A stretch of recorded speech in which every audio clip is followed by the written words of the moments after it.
You're listening to the Minutes on Growth podcast, the show that brings you mindfully curated insights into relationships, spirituality, personal development, and everything in between, with your host, Tannaz Hosseinpour.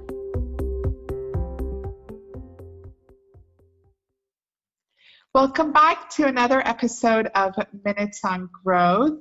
Today we have the lovely Rachael Cohen, author, botanical artist, and energy healer all the way from America. Welcome.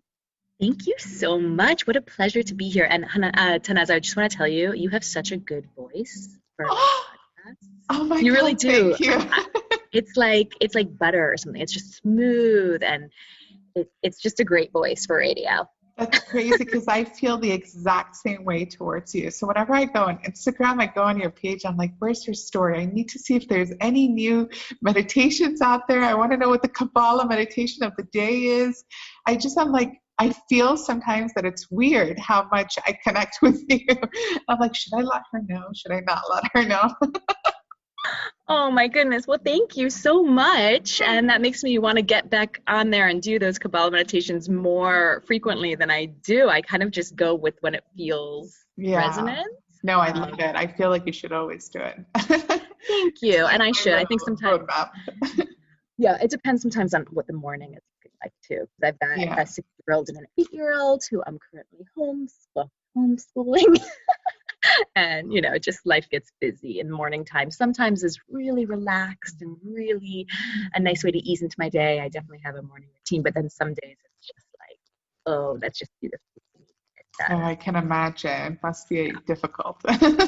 Yeah, but it's good. My kids, they're such a blessing. So no complaints. They're really, I'm so amazed at their resilience and their adaptability during this time. And one of the things kids will always teach us is find the joy in the situations. So that's You're right. Been really good. Yeah, really good. Amazing. So tell me a little bit about what you do.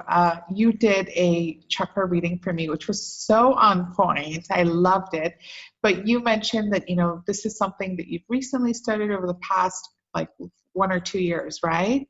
So what made you become an energy healer? Like, how did you find that purpose within yourself?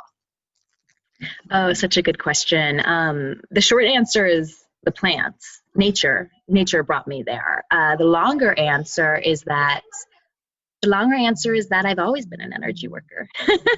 I think some of us have, and when we get to a point where we recognize, hey, this is something I actually want to train myself to do and learn more about, then we start making those connections that this is something I've done my whole life. Like I was a kid who would have a very hard time if I was watching someone give like a speech or something and I saw their hand shake or I heard a quaver in their voice, I would feel that fear. And I would have a very hard time, I couldn't look at them because I would just be flooded with the feelings that they were feeling at that moment, which I think many of us have that capacity to feel other people's feelings, but we're not taught what to do with that. And then as a child also, I don't know if your girlfriends were like this, but in middle school and high school, my girlfriends and I'd love to get together and do massages and just kind of sit around and talk. And we used to play this game. So I was raised modern Orthodox Jewish, which meant every week from Friday night sundown to Saturday night sundown, it was our Sabbath. And we weren't allowed to use electricity or the television or phones or cars. And then we'd have holidays throughout the year that were like that too. And sometimes it would be 3 days in a row like that.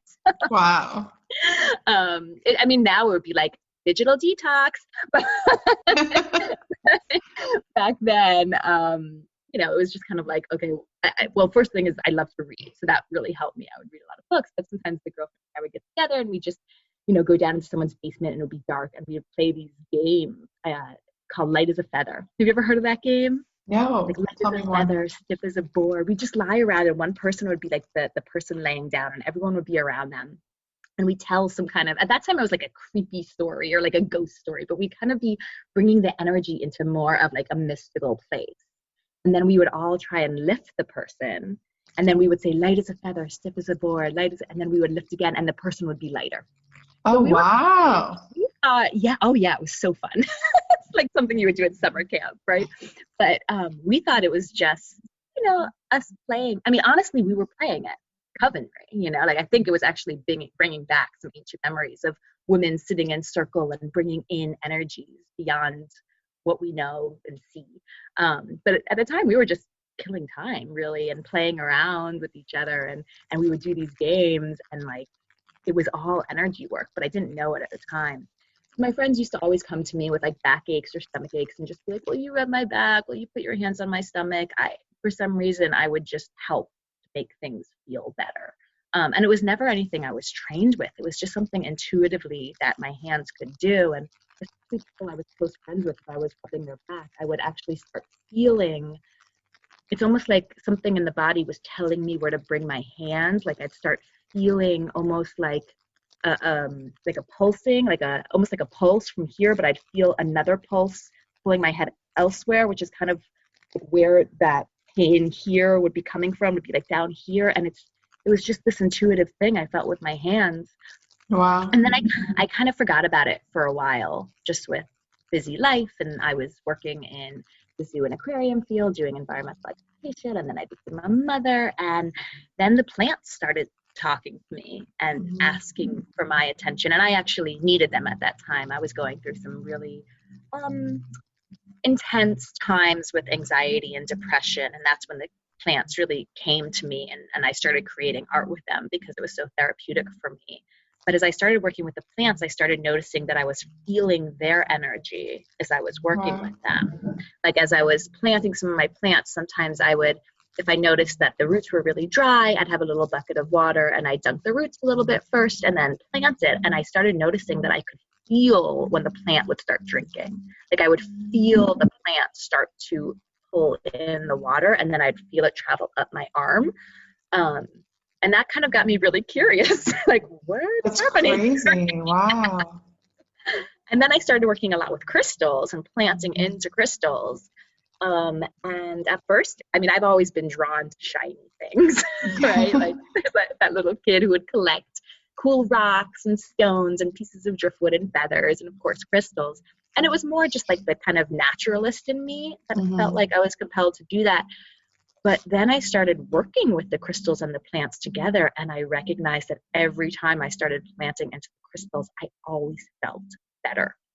Like no matter what my mood when I went in, I always felt this sense of kind of upliftment and just real presence. And I got really curious about that too. Like, what is it about these crystals? And that's when I started learning about the chakra system and the energy system, and that idea that everything is actual energy and that everything is vibrating energy and an aura around them as well. And that's kind of how the crystals work and our energy. And so it just became this it really became this little journey where one thing led to the next thing, led to the next thing, led to the next thing. And I'm still in that journey. I'm not sure what the end goal is with all of this. For me, it's just about following the interest, following the passion, and always following the advice that the plants are giving to me. It's amazing. It's so amazing that you've actually followed through. You know, a lot of the times we get these little nudges from the universe, but we dismiss it because we're so busy with life, right? We're like, yeah, whatever. It doesn't mean anything. But you actually looked into it and you were curious. And I think that's so I honor you for that. That's not easy. It's like showing up to your own life. Good for you. Thank you. Thank you so much for that. That was beautiful. And I want to preface this by saying, first of all, I want to receive that because that is beautiful. And there's a lot of truth in that. There has been certain things in my life where I have not followed the path that was laid out for me at all. I have always gone and done what it is my heart has been yearning for. But I also want to say that there are plenty of times where spirit and the plants are guiding me towards something and I don't act on it because I am busy. So there's that too. But for me, as a child, I was always really interested and obsessed with dolphins and marine mammals and the ocean.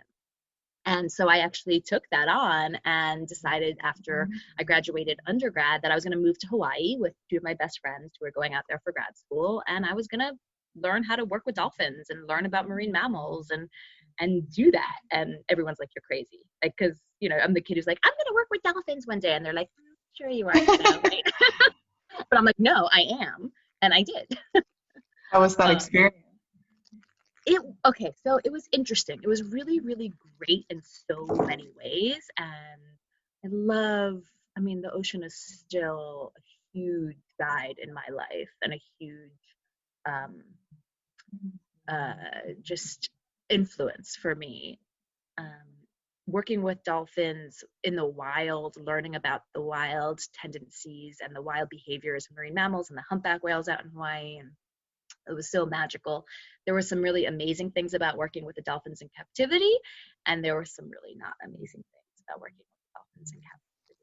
But Aw. life is contrast, and you learn as you go along. And I feel like the dolphins that I was lucky enough to work with were huge ambassadors for their species and did so much to really help humanity understand the complexity and the consciousness and the intelligence of these animals.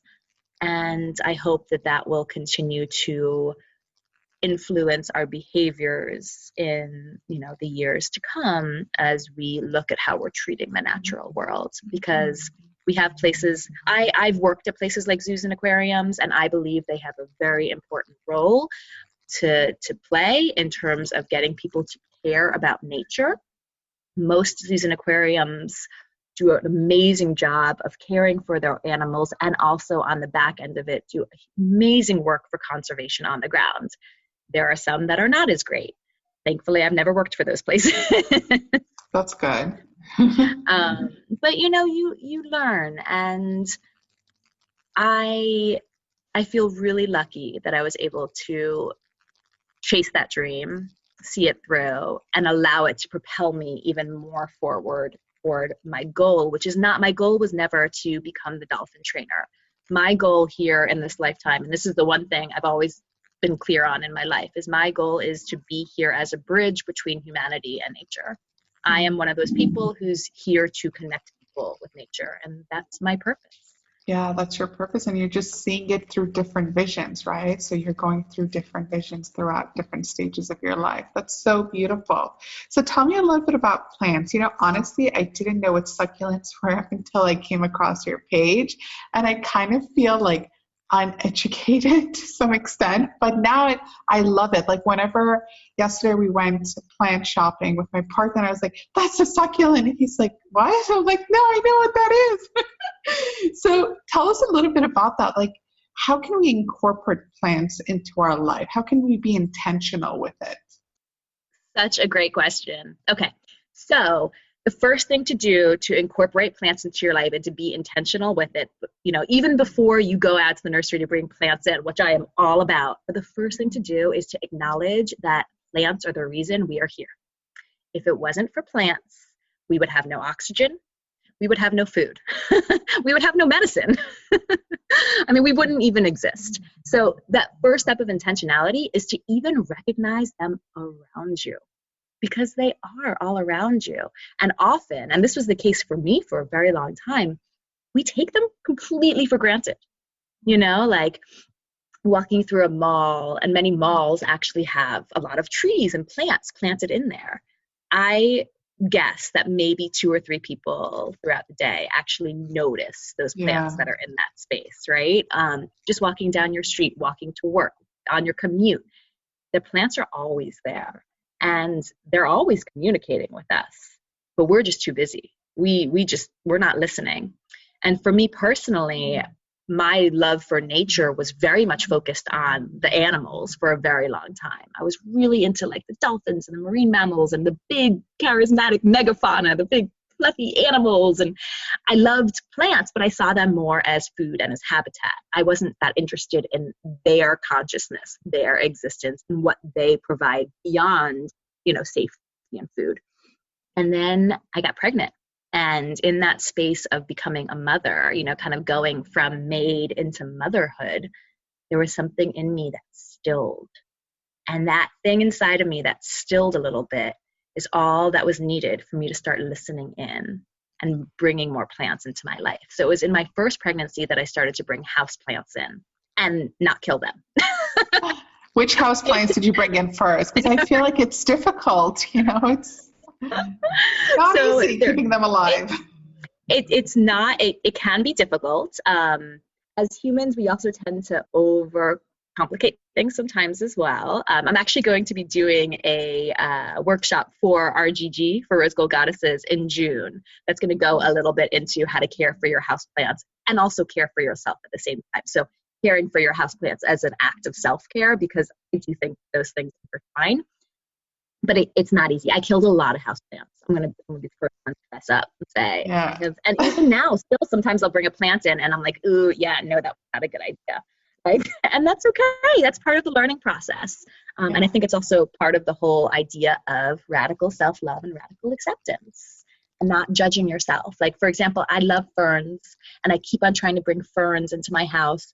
I live in dry San Diego, and ferns like more humidity. So if I'm going to bring a fern into my house and be really successful, I have to be like really good about watering it more often, increasing humidity.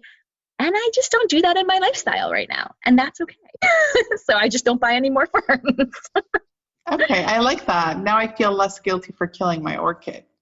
Yes, don't feel guilty. Just see it as a learning experience. Now, in terms of succulents, it's interesting because when I grew up on the East Coast of the United States, where we do have succulents, but not like we do on the West Coast. So I never really knew about them until I moved to California. And my only experience with them before that was kind of like jades and aloe vera. And then I moved to California and I started seeing how they come in all these shapes and sizes, and they're so varied and they're so cute. And then I started learning to cut them, like the tops, away from the stem, like you would like a flower. But flowers, eventually they wilt because that living energy goes away. But with succulents, they continue to live, and they'll actually throw out roots and regrow. So for me, as an environmental educator, succulents embodied for me exactly what I know the earth is capable of doing, which is this idea of restoration and resilience and just keeping life going. Being involved in environmental education for as long as I have, one of the biggest tenets that we hold in ecology, which holds the same for energy work, is this idea that the earth has this capacity to self-heal. And it's the same for us as humans. We have the ability to self-heal. That's how our bodies are made to be. But, and it's the same thing for the earth, like if we continue to put on the same amount of damage, if we continue to do the same behaviors that are causing the issues that need to be healed from, then you don't have the energy for healing, right? Like it's this constant barrage. So when I started working with succulents, they just reminded me of the goodness of the world. They reminded me of the earth's ability to heal. They reminded me, and the plants still remind me of this, that despite all the contrast we live through, despite what I know about climate change, about pollution, about species extinction, about all of it, despite all of that, the dominant flow of energy to this earth is that of vital life force energy, is that of prana. That is still the dominant flow to our earth. And before I started having an intimate relationship with the plants, I forgot that. And I found myself falling into a lot of places of ecophobia, of fear, of this idea of almost giving up. Like people are not changing their behavior, we're doomed, right? Like that kind of feeling. I feel bad for our planet, I feel bad for the species, I feel bad for humanity. I just felt bad. And then I started allowing the plants to work through me in a lot of ways as I worked with them. And they reminded me that where our attention goes is where the energy flows, and that the dominant flow of energy is still that of wellness. And so even now, when I get discouraged, when I feel some of the pain of the world, because of course that exists as well, I go to my plants because they remind me that while that is there is also always that dominant flow of wellness that is available for us to tap into in any moment. And the easiest way I find so beautiful. Well, and I find the easiest way to tap into that goodness, and this is my experience and what I hope I can share with others, is by having that intimate relationship with nature. So for some people that might look like going on hikes every day. For some people that might look like having some kind of water feature in their backyard so they can, tap into the energy of water and flow. For me personally, and for a lot of other people, as you can see on, the popularity of plants on Instagram and YouTube, it's the plants. It's allowing the plants into our spaces and into our hearts so we can tap into that goodness. Oh my God, that was so beautiful. I don't have any words. It was beautiful. Thank you so much for sharing that. You mentioned the wellness and how the plants heal and we heal. How does energy work come into play with that? Like, how can we use energy healing modalities to actually, multiply that effect in a way with wellness? Yeah, that's a really, really great question. I think the first thing is to feel our feelings, like actually feel them and not in a place of judgment, which I'm still working on. We all there's are. still time. Yeah, I think that's part of the journey, but to actually feel the feelings we have and not repress them, because the feelings that we have are energy. That's what it is. Another recognition is that as humans, our energy field, the electromagnetic field we put off, our aura, is really always shifting because we are influenced constantly, energetically and emotionally and mentally and physically by what we come across in our daily interactions. So every time we have a conversation with someone, our energy can shift. Every time we read something that is either something super inspiring or something that doesn't make us feel good, our energy shifts. We do not have a stable aura around us. So one thing to note is that energy is always like an ebb and flow, right? And there's always a give and receive. And as humans, we are meant to constantly be receiving and also releasing energy. So what happens to us sometimes is we're not very good at releasing the energy. When we have a feeling and don't like that feeling, and so we just bottle it up, we're not releasing it, we're holding it inside of us. And so then we get stuck energy, both within our system, in our chakras and all the meridians and all the sub-chakras, thousands of them throughout our body, not to mention the different layers of our auric field as well. And when that gets stuck, that constant flow of energy that's always coming in, it can't come in because there's no place for it to go.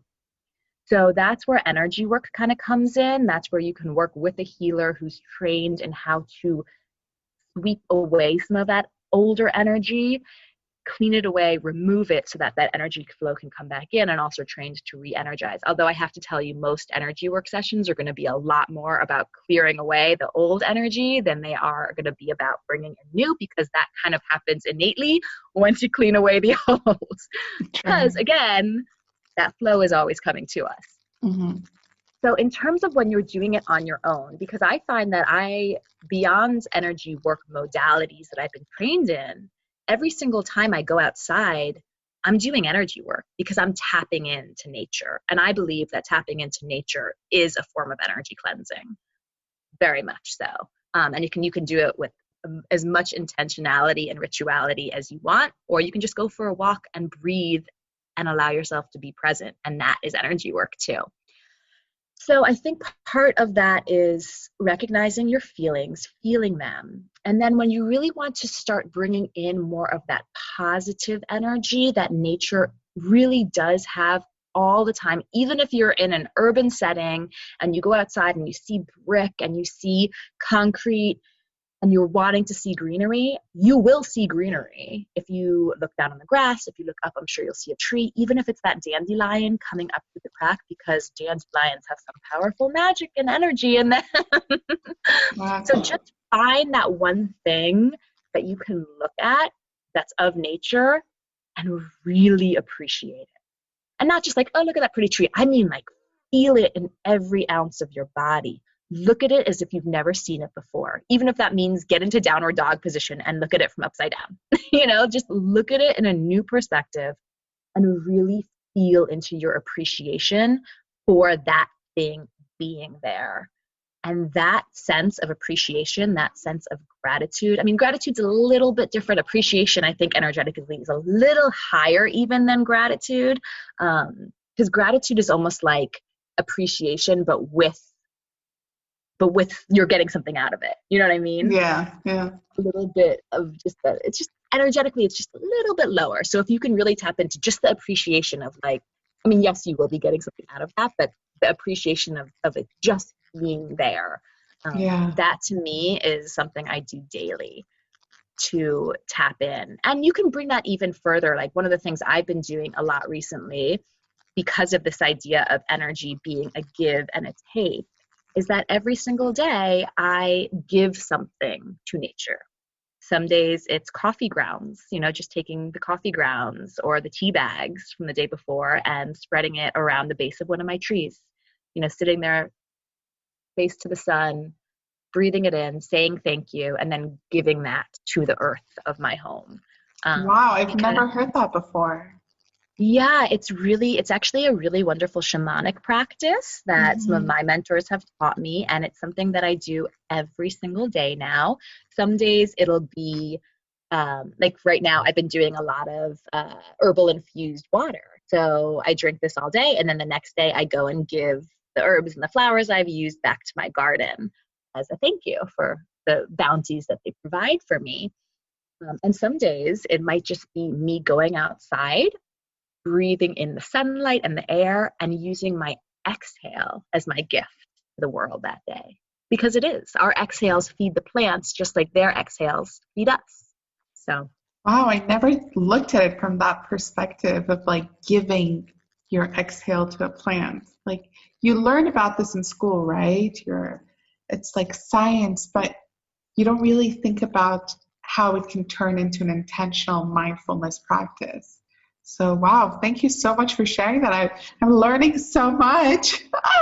It's wonderful. Thank you. I know we're running a little bit out of time, but is there anything else that you'd like to share about how we can use nature to really align ourselves with the energy of the universe and how we can give back to nature? I mean, we're always taking, like, how can we give back at a more macro level, even?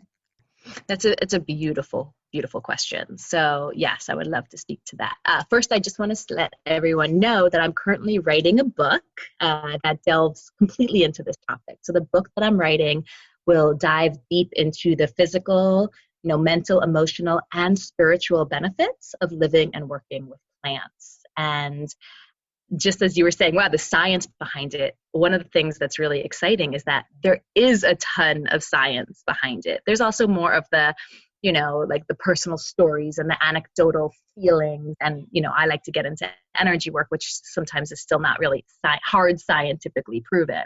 But when you look at some of the science that they're finding, our bodies are meant to be around vegetation. We evolved. I mean, we have to remember that for 99% of humans' time here on Earth, we were out in nature. We were in the forests. We were of the earth. We were working the earth. We were living close to the earth. And only in this like 1% of time now that we've disconnected so deeply from the earth. And with that disconnect has come a huge imbalance with the way that we're treating our planet and also the way that we're treating ourselves. I see a huge correlation between what we're doing to the planet and the issues we have as a society with things like mental illness, autoimmune issues, cancer, heart disease, stress-related illnesses.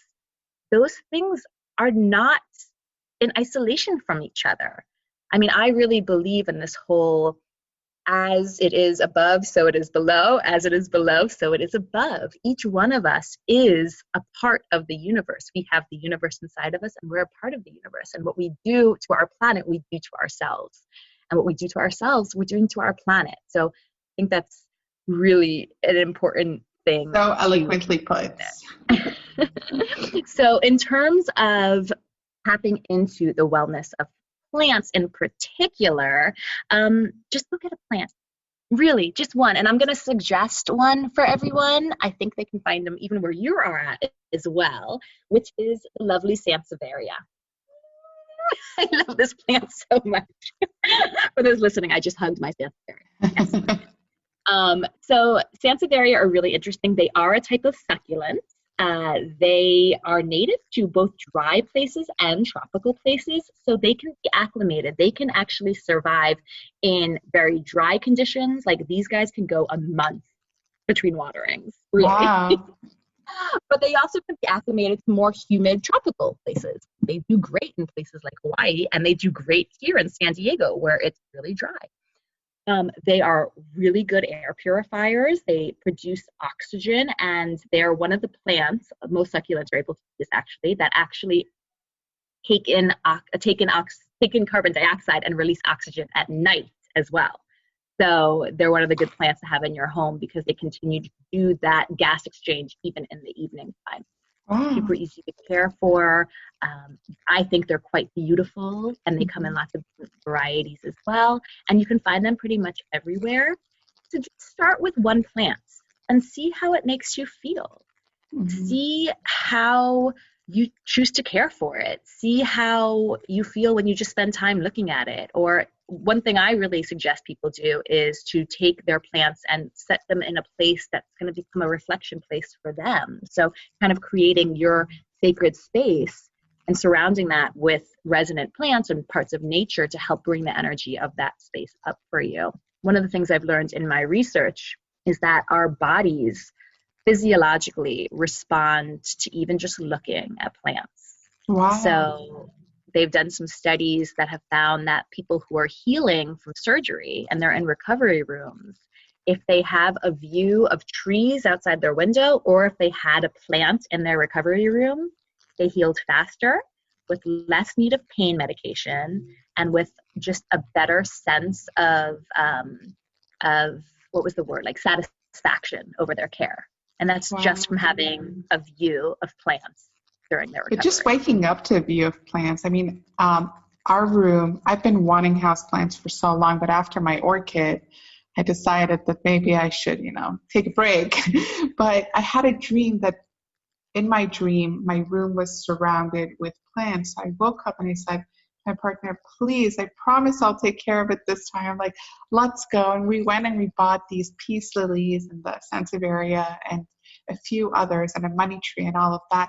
And now every time I wake up and I look at it, I feel so much better. I'm like, this is what I want to wake up to. Like, this is the image. I want to see the sun and I want to see the plants because, I mean, we're in Dubai, so everything is very there's a lot of buildings and there's not much of the plant life out there. So you have to really be intentional with what you keep inside your house. So yeah, I was like, this is such a good idea. I wish everyone realized. And I mean, I'm originally Persian, and in our culture, the Persian culture, plants play a big role. And growing up, I always saw my grandparents have so many plants that were just going all throughout their walls, and it felt so normal. And then there was a big part of my life where, you're an adult, you're in university, you're not really going to take care of a plant. So then I disconnected from it. And now that I'm slowly reconnecting, I notice, wow, it's such a peaceful state of mind. It just reminds us to be still. Like all the doing and the trying so hard and the action part of it, it just reminds us to let go and just be in the moment. And look, I'm pretty. I'm not doing anything, but I'm still calm and pretty. I don't know. That's how I connect to it. When I see a plant, I just think of sitting and just being, feeling, right? I love that so much, what you just said, because the science actually backs up the feeling you just had. So plants impact us at our nervous system level. It's a subconscious thing. And so there's kind of two sides to our nervous system. There's the sympathetic nervous system, and then there's the parasympathetic nervous system.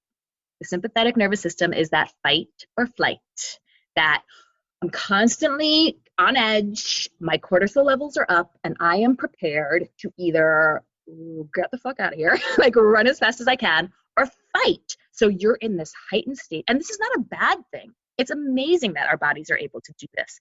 We in modern society have just learned to function, actually live in this sympathetic nervous system place, and it's terrible for our bodies. When our bodies are in that sympathetic nervous functioning, we are not self-healing. We are not able to put our energy into that restorative side of self-healing, because all of our energy is going into flooding our body with stress hormones so that we can prepare to fight for or flee for our lives.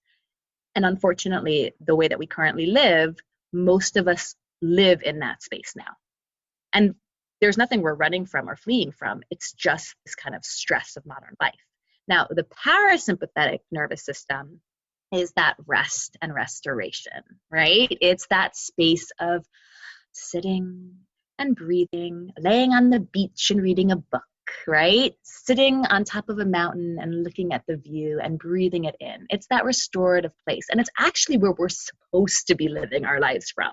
And when we're in that place, our blood cells, our white blood cells are running through our body, attacking any viruses or illnesses that are coming in, and the red blood cells are moving through and oxygenating everything so that it can function at the best it's able to.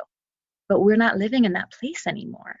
So what the science has found is that something happens in the human brain when we see vegetation, when we see greenery. And it happens also around the ocean. It happens in areas of natural beauty. Some might consider it the negative ions those areas put out, which I actually consider to be prana. I think negative ions and prana are exactly the same thing.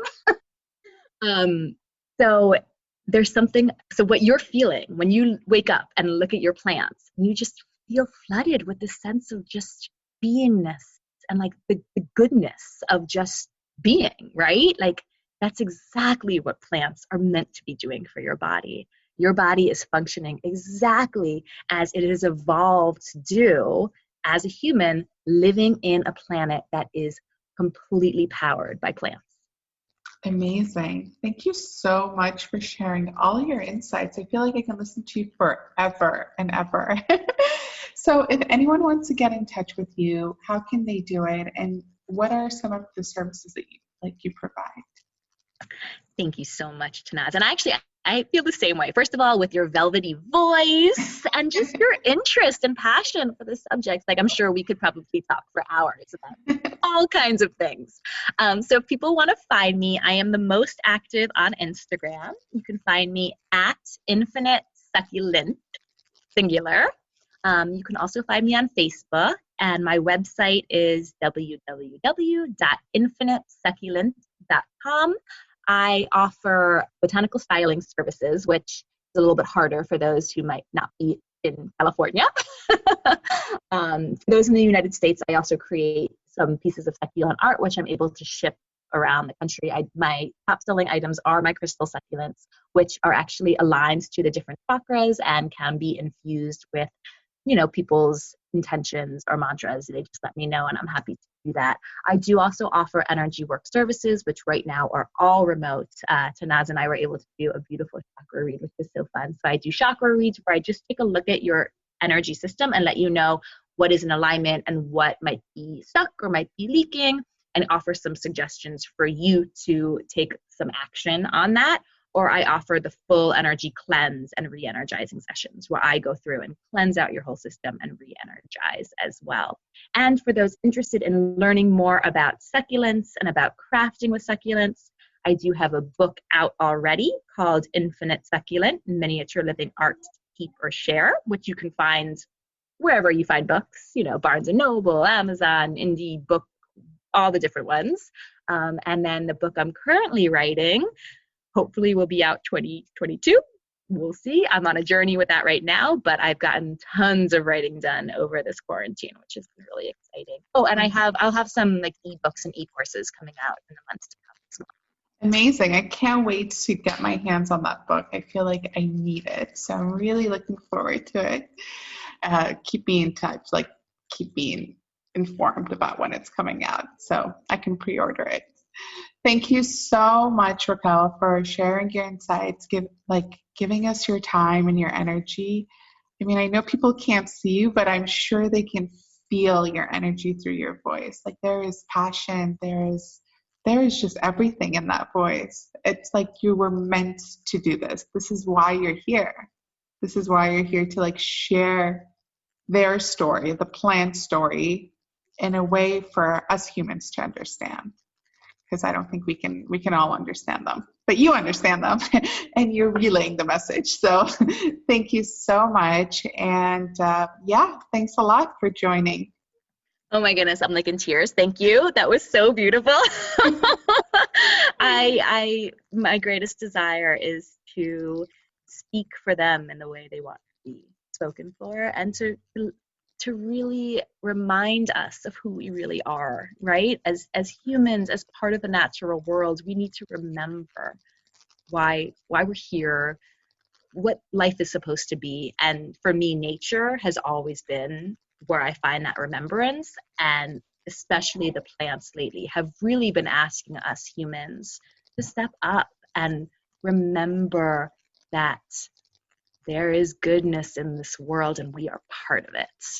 I love it. Thank you so much. Thank you, everyone, for listening to this episode, and stay safe. Thank you for joining us this week on Minutes on Growth. If you enjoyed today's episode, then make sure you never miss a show by clicking the subscribe button now.